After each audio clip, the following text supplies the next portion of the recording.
Hello, Aries. Welcome to your reading with me, Cindy. Aries, we are doing spiritual success and activation readings this series. I say this week, but sometimes it takes me more than a week to get through it. So, last week, whenever I did your last reading, I said we were going all wild and unknown. Well, we're taking it up a notch. So I brought out the Wild and Unknown Archetype deck, and I still have the Wild and Unknown Oracle. Wild and Unknown Tarot. I'm going to ask 4 questions in this reading for you, Aries.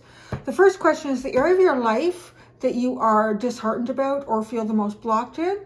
And then we're going to ask, how does this block or disheartened energy or situation shape the course of your life? And then what can you activate in your own life right now? And how can you move away from your worries? So I developed this reading after I received many responses to a question that I asked on my community channel. If you could ask the universe anything, what would you ask it? Some of them are kind of funny and interesting. Why did you make bugs? Things like that. But so what I did was there was this kind of hit on a few different ones. So I kind of combined. I kind of alchemized it. The answer and came up with this. So we're going to start with the Wild Unknown Archetype. To ask these questions, we're going to develop the reading. We're going to see how this goes for you, my fireball babies.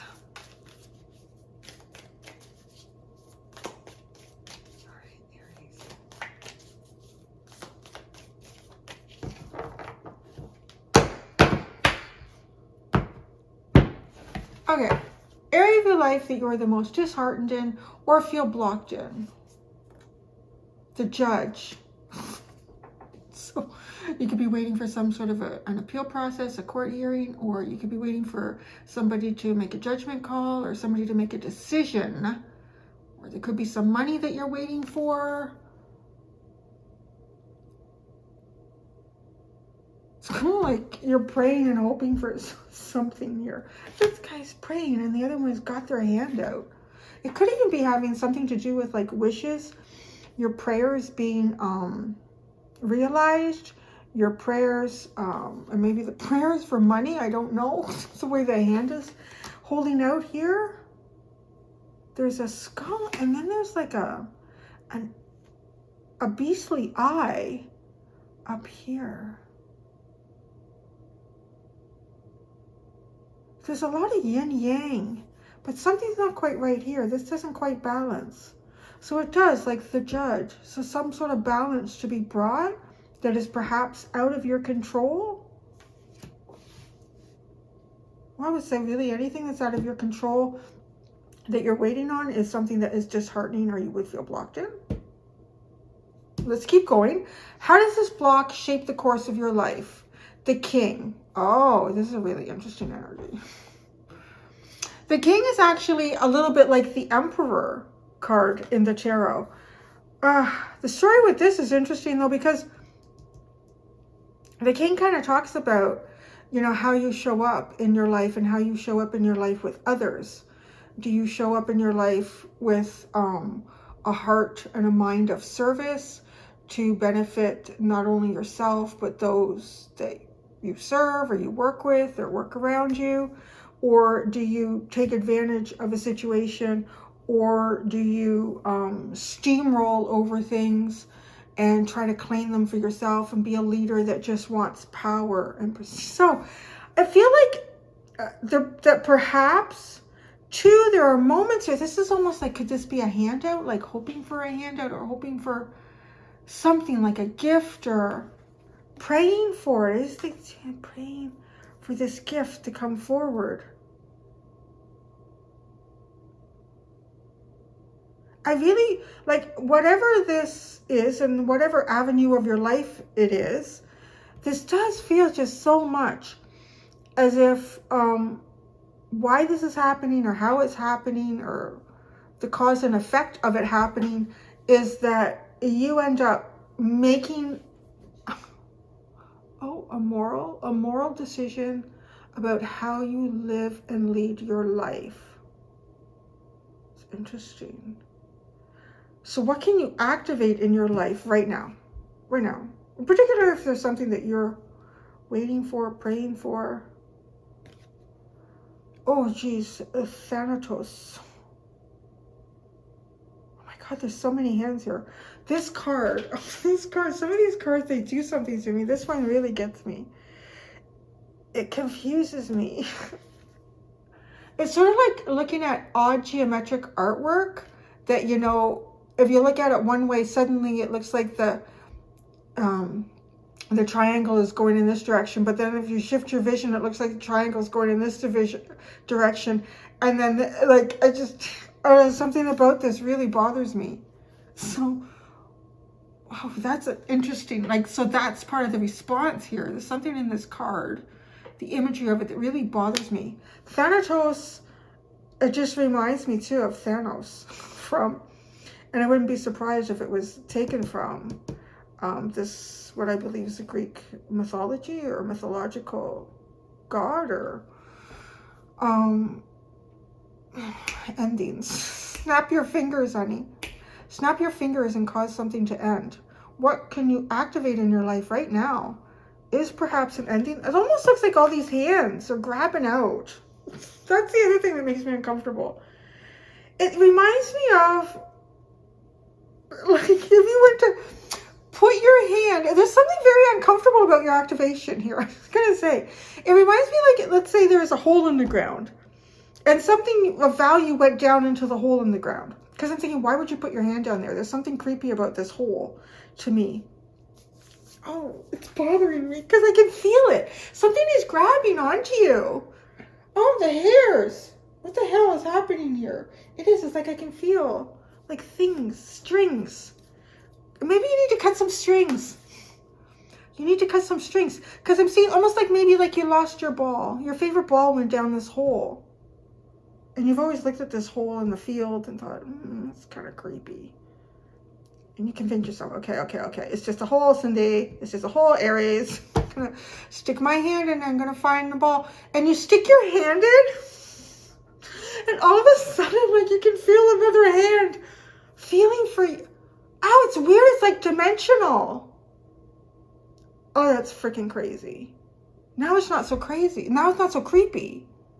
Because it's crazy. Wow. Okay, once you embrace the insanity of your situation, it's not so creepy. There's another hand looking for something in the hole, and you find each other's hand. But yet, oh, that's not so creepy now. There's a foot too. There's 3 hands and a foot, and then like a face made out of a mask or clay. Okay, once all these cards come out, I do like a little edit, and I go into the books and I also sit with the cards for a little bit longer to really make sure I've got everything I can out of these, because I just feel like they're so important. These, you know, they're very important questions to ask. So, okay, you are reaching your hand into this hole in the ground because something that you value went down into the hole. Otherwise, you wouldn't put your hand in there. So something that you value has been lost to you or seems out of your reach, out of your sight. Maybe again, like the hand is out here and then the other set of hands is praying. The skull, it even feels like something lost by your ancestors. Something lost by your ancestors. But you put your hand in the hole. You convince yourself it's just a hole, don't be silly. But the minute you put your hand in there, it is creepy as shit. There's a hand touching yours. What the hell is going on here? And then it's kind of creepy, but then you realize, okay, wait a second. If I understand that I'm reaching through a hole and someone else or something else is also reaching through a hole to find something that they value, that they can no longer see or that they've lost, it's not so absurd. Like, it's not so creepy. It becomes crazy and fantastical. Y'all been getting really like crazy deep readings lately. It was just kind of like not very Aries at least like how they've shown up on my channel lately, maybe dimensional Cindy and all my channels and all my realities. Okay, how can you move away from your worries? Just like stick your hand in the hole. Oh, I love this. Look at that. Okay, pull out the prize. The croon. You know, it's like pulling out your knowledge. Something lost ancestrally here is disheartened, whether you know it or not. I'm just telling you, okay? Just sit back and enjoy the ride. So you've lost something ancestrally here. Or maybe it's money. Maybe it's some kind of money that was passed down generationally. Or like, just put this hand out. Like, maybe it's some spiritual practice. Oh, no, that's interesting. Now it's talking to me about this kind of wild eye, like this beastly eye. I swear this eye isn't, oh, shit me. It's similar, but it's different. On the cover, right? The eye of God that I see there. Could be. I feel like it's something spiritual. But some sort of old spirituality. The croon.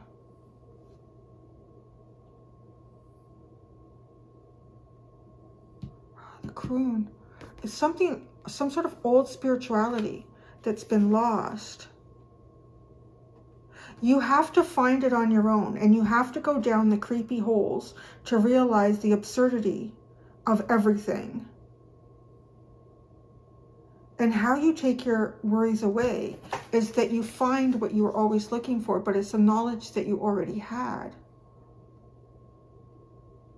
But you couldn't see that knowledge because you didn't live an experience yet. And then you had to live an experience so that you could piece the puzzles, put the pieces of the puzzles. I keep wanting to go to plural in this reading. Like my channels, your puzzles. So there's something plural here. It is kind of like a bit on these strings of reality.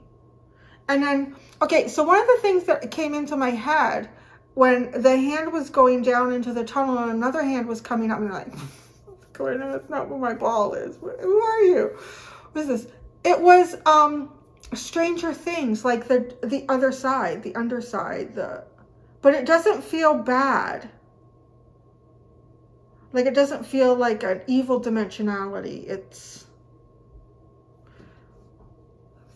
really interesting reading. Holy shit. The box. Oh, this messes with my brain too. You're really getting like cards that mess with my brain. Just, I find these geometric shapes, it does something to me. It's just like, maybe it tries to activate something that I'm fighting against. Maybe I should just stare at them and let it happen. I don't know. I don't know. I'm not ready to do that right now. I'm not on camera.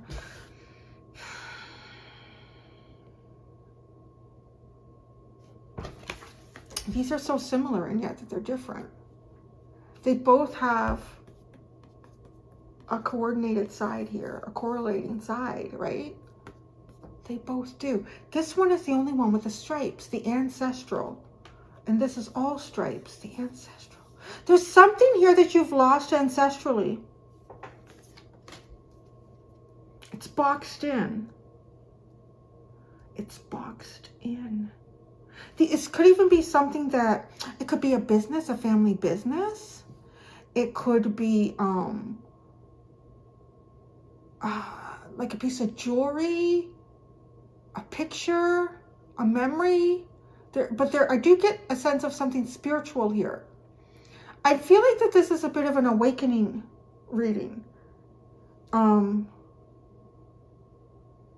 If there's something that you, like maybe you're just disheartened, or maybe you just feel blocked. And you're like, I don't know why. I don't know why, Cindy. It's almost like the answer is there's something that you lost that you didn't know you'd forgotten. Or something that was lost in a lifetime before yours, whether ancestrally or a lifetime that you had already lived. And because you lost it, you didn't bring it with you. But it would have been helpful. Like, right, that's why you would feel disheartened. But what does this do? This really shapes the course of your life. I mean, this is really about the self and self-governance, self-leadership, the leadership of others, an example of a leader.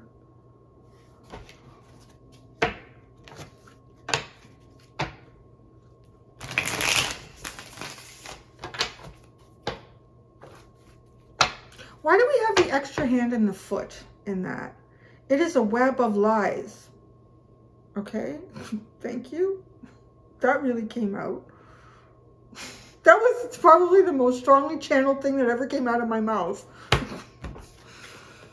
The web. So it's like, it's a web of lies. So there are things in the tunnel, in the hole, to guide you away from what I feel like. There's something important about these two hands in the tunnel touching. It's kind of creepy at first, but I was like, oh, wait a second, wait. Could you identify the hand in the tunnel? There's something about that. Like, I think about myself. One of the things that I miss the most about my grandfather were his hands. He had such big hands, big, strong hands.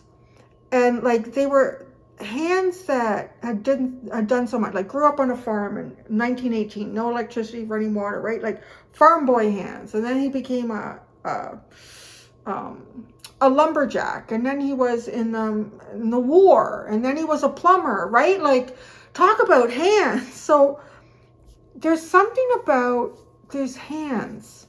Like, so I'm just saying, like, if I was blindfolded and he was still alive, or maybe even interdimensionally, and if his hands were there and other hands were there, I know I could identify his hands.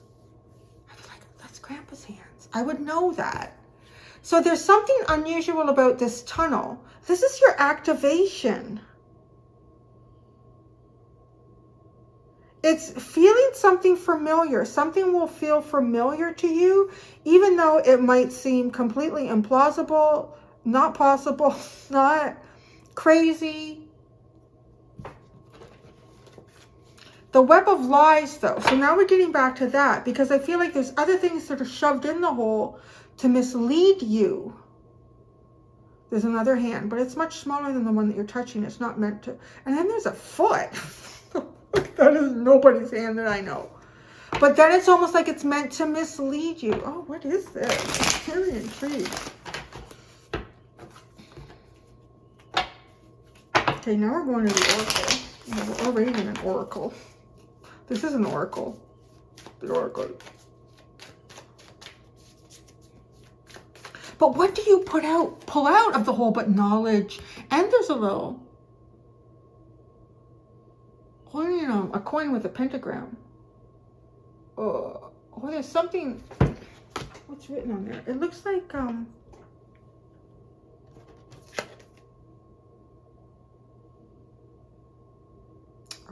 Hebrew? Yeah, that's what that would be called. It looks like Hebrew. So I don't know what it is because I don't speak it. I don't read it. I'm not that well versed. So again, I think of like ancient knowledge. You pull ancient knowledge. Okay, whatever you've lost, you're about to pull it out. Believe that you are. Believe that you have it in your hands. Believe that you... What is this? That you hold, or you... This hand in the tunnel... And then when you pull your hand out, believe that you hold the ancient knowledge. Don't believe the things that are meant to create the web of lies. Thanatos. Thanatos. Endings. I don't know. Something about an ending. Reaching through the tunnel for something that you can't see, but you can feel. I really like these readings. I feel like I just popped open like a whole other level of divination. The lizard, area of your life you're disheartened about or feel the most blocked in. This is like peace. Peace. Your fire. It's a fire energy. Isn't it funny? Like for this one, the lizard is like about being very empathic and needing time out on the rock to rest, to cleanse your energy. Every one of these cards has a hand in it. How did I not see that before? Every one of these cards has a hand in it. This has the seal, the wax seal, and the golden pearl. This has the coin of knowledge, and I'm hearing the crow of intuition.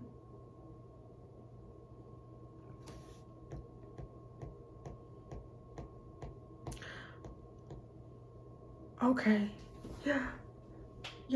Because I'm kind of discussing with the cards here, like I'm not feeling like you are feeling overwhelmed empathically, like energetically. You're taking on a lot of people's other energies. And the lizard is telling me, no, that's not it. Investigate further. So it is the, it's almost the confusion that exists in the whole. Like it doesn't matter how often you try to cleanse yourself. Every time you go back into this area to activate something, there's things in there to intentionally confuse you. Let's keep going. How does this block shape the course of your life? Look at that. It connects you to God like you've never been connected before. It connects you to source. It opens your eye. It will allow you to see through like the eyes of God, which to me means that you can disconnect yourself from your existence and from your storyline and understand that you are here no matter how difficult any of the struggle is that is a temporary struggle, and it is a lesson that you wanted to come down and learn. So I can already hear some of the comments, because people will say, Cindy, I don't believe that I came down here and wanted to learn the lesson of my husband cheating on me and my kids hating me and this. Like, your soul's not connected. Your soul is detached from this life. The only attachment your soul has is right now. Like if you can imagine yourself living for billions and billions and billions and trillions of years, and right now you're going through an experience that might be the complete opposite, and probably is the complete opposite of a lifetime you had prior. And maybe you were that person who cheated on your partner and made the kids hate them or whatever. Like, your soul is understanding duality. This, okay, so but because you have the king, you can take this either way. You can just say, screw this shit, I don't like it, I don't believe in it, I'm not doing it, I'm not participating in it. Well, you've just taken the lower road here. You've just taken the lower vibration.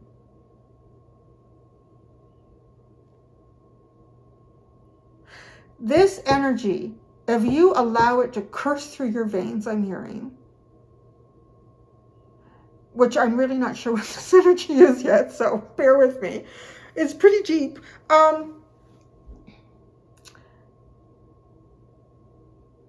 You can see beyond anything, and you can really like live beyond anything, and you can handle anything. Nothing would ever stop you from feeling free.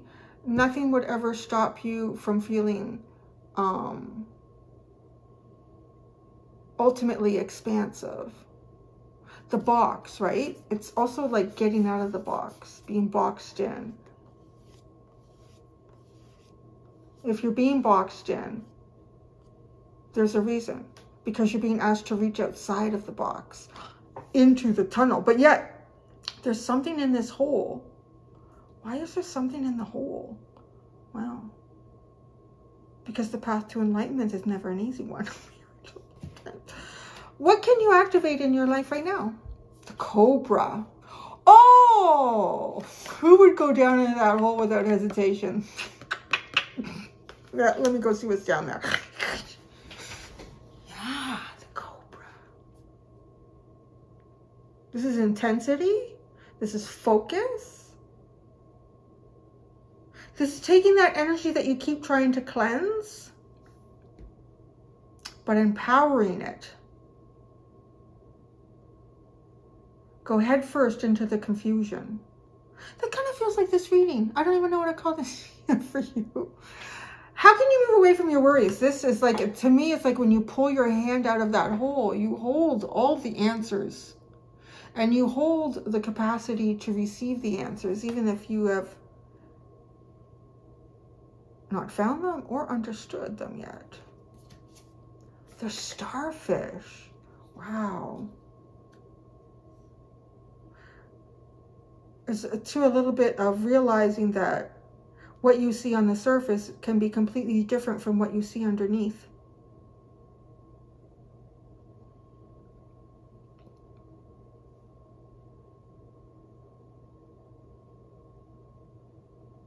Your dreams. The only thing you need to focus on is any healing that you're doing and your dreams.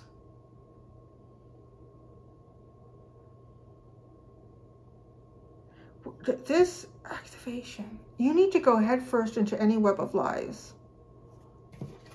The crocodile sits and waits. Timing has got to be right for the crocodile. Keep going. I'm going to pull out a tarot card for each one.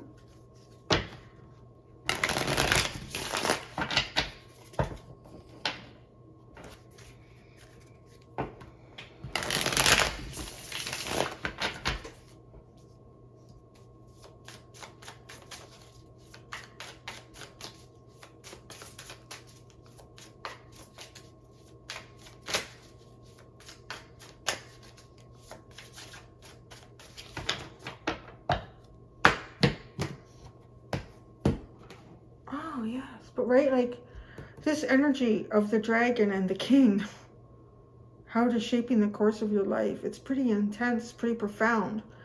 And utilizing the energy of the cobra and activating it. Of course, this eye and this energy would see through any web of lies.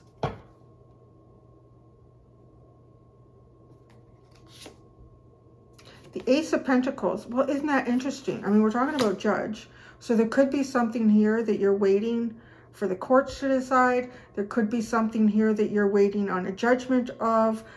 I just see this handout like it is. So it's interesting that you have that pentacle. So it could be there's something physical in your life that's showing up that you've lost. It could even be a charm.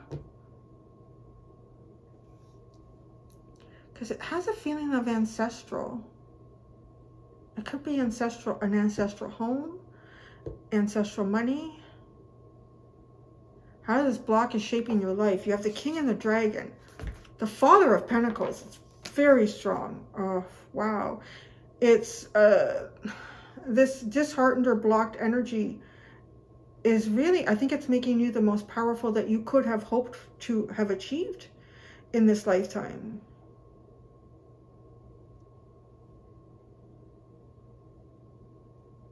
What can you activate in your life right now? Thanatos and the Cobra. The Magician. Wow. That is definitely making some magic here. The coin. See, he's sitting on a coin. I saw that in someone else's reading last week.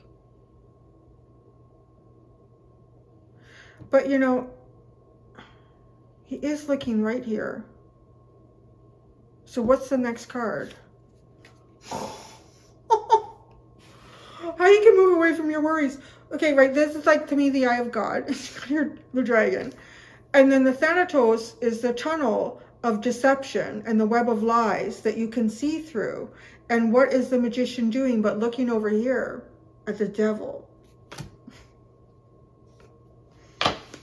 Woo! And then you got the Empress at the bottom. Hallelujah, praise the Lord. What this is crazy. Oh my gosh. Okay.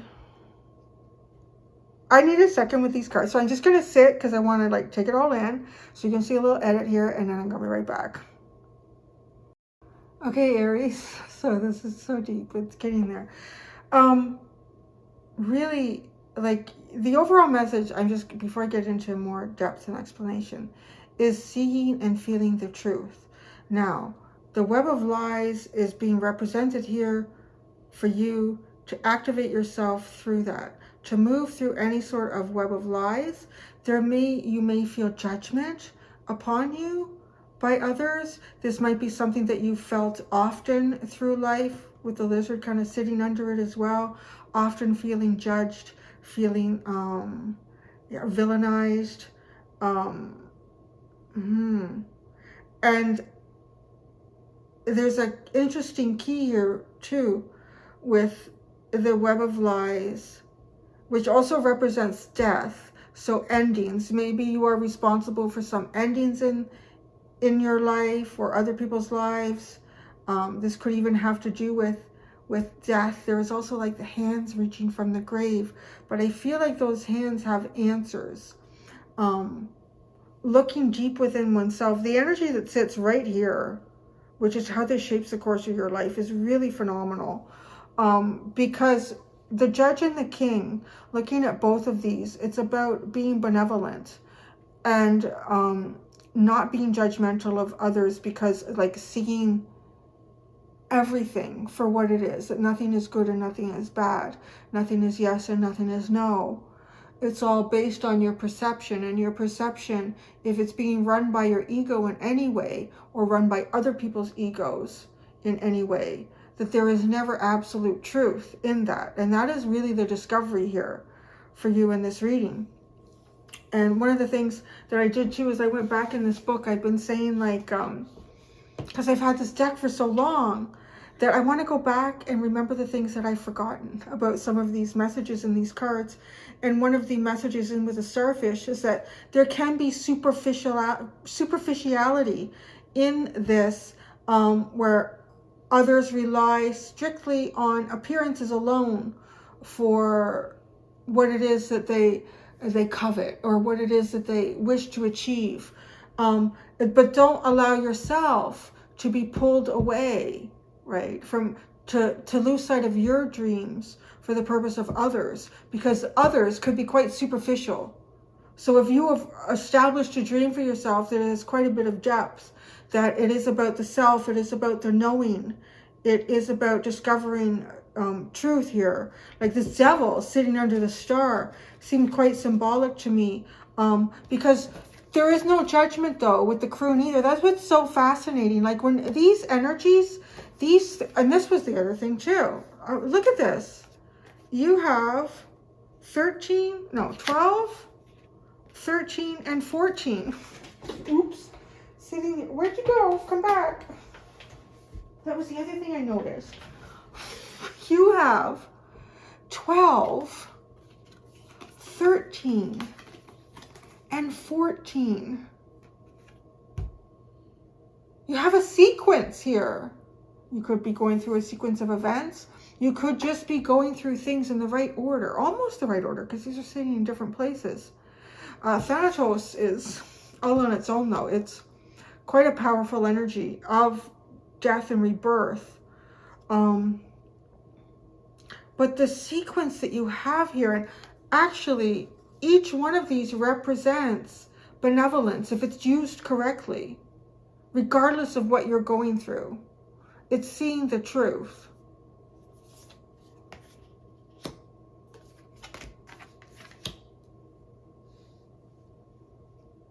Oh, I want to show you something else too, which is so uncanny. Okay, these two cards, this Thanatos didn't seem to have a connection, right, to the other ones, at least numerically. Okay, see Thanatos, and then remember that little skull guy there on the Judge card? So I marked it, and it's funny, the card that I pulled out to mark with my tea leaf is a wedge. Isn't that funny? So look at this. The little skull, that same skull appears on the pages explaining Thanatos. How insane is that? I mean, there are so many cards in this deck. That is insane. So there might be with that, I want to say there might be some sort of ending that's occurred in your life. You may be facing judgment by others. Others may be judging you by this. They may be waiting for you to judge them. Yeah, Yes, that's definitely the Judge and the Thanatos are connected. It just doesn't look like it at first. You know, I didn't do the box. Naughty me. I didn't look this up. Let's look it up together.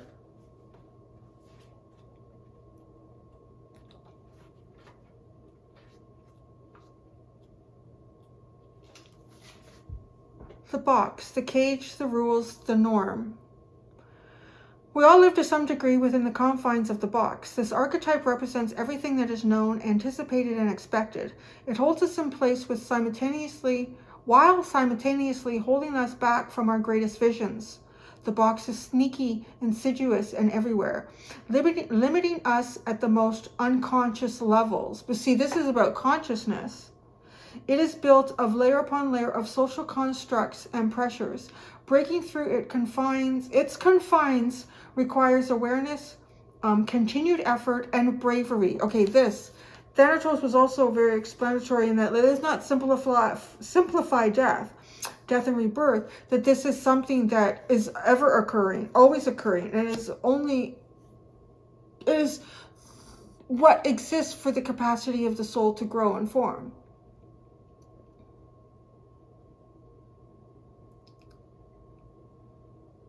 The box may appear as expectations from parents, a well-paying but heartless job, the pressure to look or behave like others, or simply to stay small. There is a box around you now, made of some type of confining thought. What is it? The box shifts and morphs as we grow. This is part of its multi-layered nature. Once you break through one layer, another will present itself to you. Keep going, break through. An exquisite life requires it.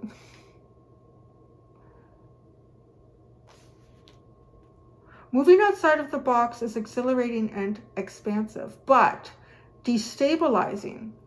Others will wonder what you are doing. Oh, there's the Judgment card. And why? You will too. This is part of the process. Everything within the box is known. Everything outside of the box is unknown. That is why it is more comfortable to stay within its walls. Choose freedom. I love that. It's pretty cool. Okay, so when it's in dark, limitation, rigidity, judgment, fear. When it's in light, structure, order, coherence, and logic.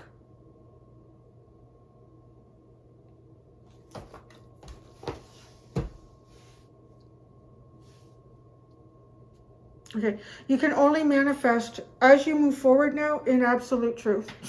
So if you're not there, you got to keep working on it. Because this is achieving absolute truth and seeing beyond any constraints, confines, stereotypes, structures. And as I've always thought to myself is that everything that man has made is false, because it is made by man's hand and man's mind. Like if you walk out in nature, now you are in spirit, now you are in now you are connected to source, and you are source, but you cannot limit yourself by what you build or what others build, because it will always break down. And nobody sees the greater scheme of things when they've been building things, at least up to this point, really. One of the greater discussions really is, it becomes very philosophical, is if you look at the point in time where mankind made a very, very important decision in mankind's evolution, where mankind went from being like a nomad, a wanderer, connected to the earth, moving with the food source, being with the food source, capturing the food source, putting it in a fence, claiming the land. That was a step into being domesticated. Mankind domesticated himself. But what did mankind give up when he did that? A lot of things. And what did mankind receive when he did that? A lot of things. Maybe good, maybe bad. But if you look at archaeological records, there is very little evidence of like hominids and the ancestors of man dying of disease, communicable diseases, until they became farmers. And then they were living closely with other animals. They were living closely with each other. And so it's fascinating to see. It was such a massive leap. But nobody said, well, where's this going to take us? Is it evolution? Is it moving forward? Or would we have moved forward in a completely different and more holistic way in another direction? I don't know. Is one good and one bad? I don't know. One is known and one is not known. Because it is not known does not mean that it is bad, that is wrong. It just didn't happen. So I don't know. This is really deep shit, man. You guys get me with this stuff. I'm going to go do your extended. So in the extended, I'm going to use a few different decks. I'm going to ask the cycle that you were leaving, the cycle that you were entering, what your focus will be when you're in that void space between an end and a beginning, and then what your advice is. Thank you very much, Aries, for that very deep and philosophical reading. Until next time, do be gentle with yourselves. Bye.